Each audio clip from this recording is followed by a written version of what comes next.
Alrighty, we have got Brian hanging out with me for our weekly CAIC Avalanche Safety Report. We have got lots to talk about. We were talking a little bit offline about some scenarios that we are expecting with changes in snow and weather. But go ahead, let's start things off. What are some things that we are looking at and looking out for? And kind of, I know you want to talk a little bit about last weekend as well. So start us off, Brian. Yeah, it's been a pretty quiet period, and it's been a little bit depressingly dry for those of us who love snow. The upside of the really dry conditions is it has allowed avalanche danger to kind of ease since our last storm event, which seems like it's been quite a ways in the distance now, over a week. But that's all going to change, and so current conditions should not dictate your plans for the holiday weekend. And let me start by just kind of showing a snapshot of where we are in the state right now. And you can see we are running below long-term normal, or where we would be in average conditions. You can see most of the states anywhere from like kind of 65 to 80% of long-term average, and that's due to our recent dry spell, which is maybe a little bit easier to see in this graph. So the green line is where we would sit on an average snowpack year. This is in terms of how much snow water equivalent is sitting on the ground. This black line is our current year, and you can see how it's gotten really flat over about the last week or two because we have not added any new snow. And I threw the red line in here, which was last season, so you could see that we were doing quite a bit better at this point last year than we are now. And so now we finally have another storm on the horizon. It is going to impact us this weekend. It does favor the San Juan Mountains, which could see kind of a widespread foot of new snow. That'll be great. You could see some areas in the central mountains, like along Grand Mesa and the Elk Mountains, and even up along the Front Range and the Park Range north of Steamboat.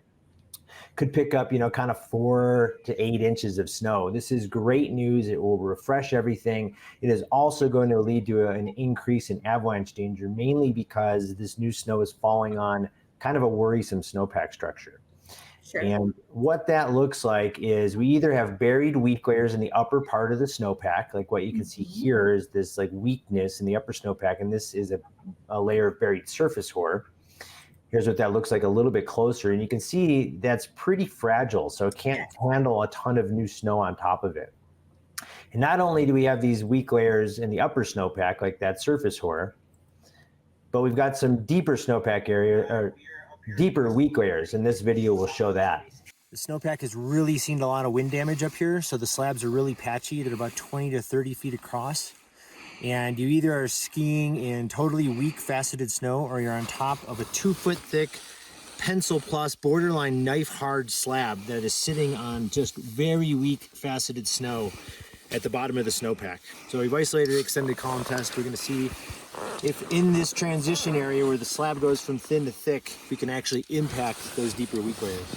So that's a good illustration of how those avalanches are going to break. So we both have weak layers of snow in the upper part of the snowpack and at the bottom of the snowpack, and this new snow that's coming this weekend is going to make it more likely for people to trigger avalanches on both of those weak layers. And so we want people to make sure that they get their forecast, because we're going to see more avalanche like this. This was one from the Aspen area from last weekend, where travelers along this ridge line triggered this avalanche from a distance, and you can see this would be a really nasty ride. Those conditions are going to be with us this weekend, and it's only going to be a little bit easier to trigger avalanches, particularly in those areas in the southern mountains that pick up more than about a foot of snow. So please stay aware of obvious signs of instability, like audible collapsing, shooting cracks like the one in this video, and check the forecast at colorado.gov/avalanche before you head out. Well, absolutely. Thank you so much, Brian, for jumping in here again this week, making sure that we are staying safe out there in the backcountry. And of course, doing what we love most, skiing and snowboarding, especially going into the, holidays. So thank you so much for letting us know about the storm that's on the way. And of course, keeping us safe out there. Thank you so much. Yeah, thank you. Have great holidays, and we'll see you back here next week. Absolutely.